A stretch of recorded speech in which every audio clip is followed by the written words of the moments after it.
Je m'appelle Florian Westphal, directeur adjoint de la communication et de la gestion de l'information, mais quand même plutôt avec un intérêt un peu plus approfondi dans la communication. Nous sommes à Ecogia, le centre de formation du CICR. Il y a un workshop communication. Quel est l'intérêt du CICR Genève de réunir tous les communicants de la planète CICR?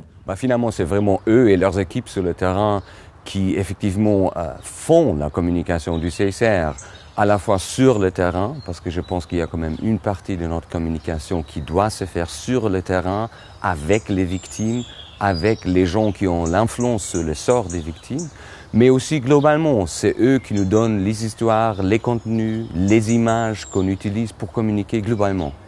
Comment fait-on pour homogénéiser la communication du CICR quand on voit les différences de contexte dans lesquels on travaille, que ce soit en Syrie, que ce soit au Darfour, que ce soit au Pakistan, que ce soit au Nigeria, que ce soit même à Paris?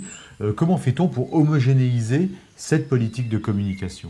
Je pense qu'on peut l'homogénéiser autour de certains principes. Les nôtres dans la communication sont tout d'abord d'être humanitaire, de rester humanitaire, de rester dans l'esprit de la neutralité aussi, de l'indépendance, de l'aspect de se concentrer surtout sur les sorts des gens touchés par des conflits.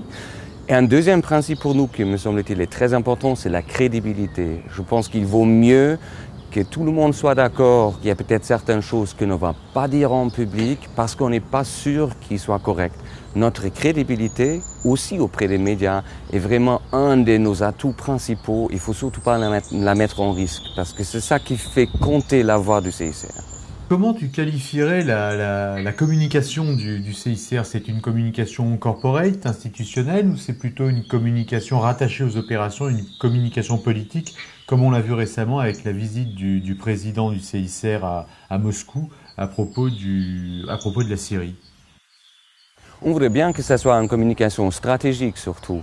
Ça veut dire une communication qui est à la fin humaine, qui parle des problèmes humanitaires dont il faut parler parce qu'il faut que le monde soit rendu attentif à ces problèmes, mais aussi une communication qui soutient les tentatives du CICR d'avoir accès aux victimes, d'avoir des conditions acceptables sur le terrain pour travailler dans les contextes les plus difficiles. Le pire pour nous, ce serait de communiquer d'une manière, par exemple par rapport à la Syrie maintenant, qui mettrait vraiment cette possibilité d'avoir un accès à Homs, à Idlib, en danger pour nos collègues opérationnels.